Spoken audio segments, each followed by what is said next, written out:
2024 లేదా 25లో డిగ్రీ లేదా బీటెక్ చదివారా? సాఫ్ట్‌వేర్ జాబ్ కోసం ఎదురు చూస్తున్నారా? అయితే కోడ్ జ్ఞాన్ 100 డేస్ కోర్సులో చేరండి, జాబ్ సాధించండి. కెరీర్ గ్యాప్ వచ్చినటువంటి వాళ్ళకి జనరల్‌గా వాళ్ళు అప్ స్కిల్ అయ్యి నేర్చుకొని అవకాశాన్ని అందిపుచ్చుకోవాలి అనంటే, ఇటు సాఫ్ట్‌వేర్ వైపు రావాలి అనంటే ఎలా సార్ అసలు? ఎలా సాధ్యం అది? ఎలా సాధ్యము అంటే రైట్ స్కిల్ సెట్ ఉండి అప్పుడు కెరీర్ గ్యాప్ని బైపాస్ చేయొచ్చు. సో ఆ స్కిల్ సెట్ గెయిన్ చేసుకోవటానికి ఏం చేయాలి ఏంటి అన్నది ఇప్పుడు మనం డిస్కస్ చేద్దాం. ఓకే సో ఎవరైతే లైక్ మీరు అన్నట్టు 2018 నుంచి పాస్ అవుట్ అయిన వాళ్ళు అట్లా ఉన్నారనుకోండి, వాళ్ళకి సెవరల్ రీజన్స్ ఉంటాయి. కొంతమంది గవర్నమెంట్ జాబ్స్కి వెళ్ళాలి అని చెప్పి, కొంతమంది బ్యాంక్ జాబ్స్కి ట్రై చేస్తారు, కొంతమంది ఐటీలోనే డిఫరెంట్ వాటికి వెళ్తారు, కొంతమంది కంప్లీట్ నాన్ ఐటీ దానికి వెళ్తారు. ఇప్పుడు వాళ్ళందరూ ఐటీ సైడ్కి షిఫ్ట్ అవ్వాలి అని చెప్పి చూస్తారనమాట. ఇట్లా చూసినప్పుడు వాళ్ళు ఫస్ట్ వాళ్ళకు ఉండే క్వశ్చన్ ఏంటి అంటే, నాకు ఇంత గ్యాప్ ఉంది, నేను అసలు ఇప్పుడు ఐటీలో సెటిల్ అవ్వగలుగుతానా అని చెప్పి క్వశ్చన్ మార్క్ ఉంటుంది ప్రతి ఒక్కళ్ళకి. ప్రాపర్ స్కిల్ సెట్ నేర్చుకుంటే గనక ఎంత గ్యాప్ ఉన్నా సరే దాన్ని బైపాస్ చేయొచ్చు. సో ఈ స్కిల్ సెట్ నేర్చుకోవటానికి ఫస్ట్ ఫోకస్ ఇంపార్టెంట్. కన్సిస్టెంట్గా లైక్ మీరు డైలీ 2 hours 3 hours ప్రాపర్గా ఏదో ఒక టెక్నాలజీ నేర్చుకుంటే కనుక అప్ స్కిల్ అయ్యి దాని తర్వాత ఆపర్చునిటీస్ బేస్ చేసి బైపాస్ అవ్వం. సో ఈ అప్ స్కిల్ అయ్యే ప్రాసెస్లో నేను ఈ కెరీర్ గ్యాప్ వచ్చిన వాళ్ళకి ఏదర్ పైథాన్ ఫుల్ స్టాక్ కానీ, లేకపోతే రియాక్ట్ రిలేటెడ్ కానీ, డేటా అనలిటిక్స్ కానీ, web development side HTML, CSS, JavaScript and other frameworks like react and angular ఇట్లాంటి వాటిని చూజ్ చేసుకోమంటారు. ఇవి ఈజీగా ఉంటాయి, వాళ్ళకి ఈజీగా నేర్చుకోవటానికి పాసిబుల్ అవుతాయి. అండ్ ఇన్డెప్త్ నాలెడ్జ్ గెయిన్ చేయడానికి ఏం కావాలి? ప్రాజెక్ట్స్ బిల్డ్ చేయాలి.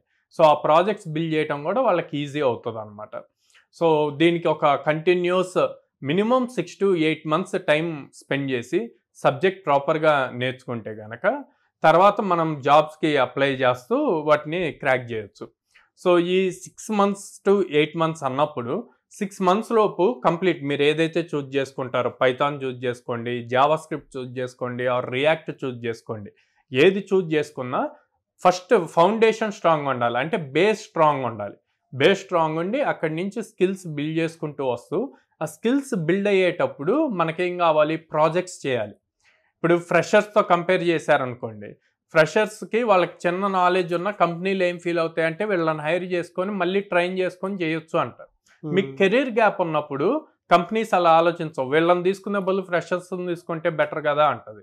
అట్లాంటి థాట్ హెచ్ఆర్కి కానీ రిక్రూట్మెంట్ టీమ్కి కానీ రాకూడదు అంటే మీరు ఎక్కువ ప్రాజెక్ట్స్ చేయాలి. ఆ ప్రాజెక్ట్స్ కూడా ఇన్డెప్త్గా real time projects like ecommerce application ఇట్లాంటివి చేశారు అంటే కనుక మీ రెజ్యూమ్లో చాలా హై వెయిటేజ్ వస్తుంది. At the same time career gap ఉంది అని ఫీల్ అవ్వకుండా ఇన్స్టెడ్ ఆఫ్ దాన్ని ఎక్కువగా ఫోకస్ చేసే బదులు దాన్ని సింపుల్గా some family issues, financial issues ఏదో ఒక రీజన్ చెప్పి, బట్ నాకు ఇంట్రెస్ట్ ఉంది సార్, అందుకే నాకు ఎప్పుడైతే ఫైనాన్షియల్ ఇష్యూస్ కానీ ఫ్యామిలీ ఇష్యూస్ కానీ తగ్గినాయో వెంటనే నేను సర్టిఫికేషన్ కోర్సెస్ చేయటం స్టార్ట్ చేశాను.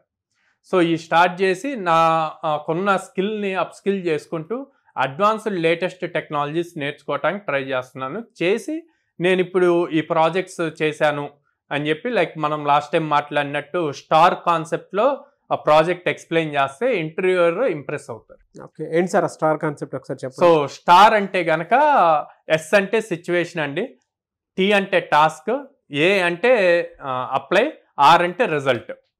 ఓకే, సో ఈ 4 steps. సో సిచ్యువేషన్కి తగ్గట్టు ప్రాజెక్ట్ ఎలా డిసైడ్ అయ్యారు, ఓకే, దానికి తగ్గట్టు దాంట్లో మల్టిపుల్ టాస్క్స్, అంటే ఒక్కళ్ళే అన్నీ చేయలేరు. సో ఏ టాస్క్స్లో ఇన్డెప్త్ వర్క్ చేశారు అన్నది తీసుకొని దాన్ని ఎలా అప్లై చేశారు, అప్లై చేసిన దాన్ని బేస్ చేసుకొని రిజల్ట్ ఏమొచ్చింది అన్నకి గనక క్లియర్గా ఎక్స్ప్లెయిన్ చేస్తే ఇంటర్వ్యూయర్ కూడా ఇంప్రెస్ అవుతారు. సో ఇన్డెప్త్ నాలెడ్జ్ వస్తుంది ఎప్పుడైతే స్టార్ కాన్సెప్ట్ ఫాలో అవుతామో, ఒక ప్రాజెక్ట్లో ఇన్డెప్త్ నాలెడ్జ్ తీసుకొని దాన్ని ప్రాపర్గా ఎక్స్ప్లెయిన్ చేయగలుగుతారు. సో దీనివల్ల లైక్ ఎవరికైతే కెరీర్ గ్యాప్ ఉందో వాళ్ళకి కెరీర్ గ్యాప్ కన్నా కూడా ఈ స్కిల్స్ హైలైట్ అవుతాయి.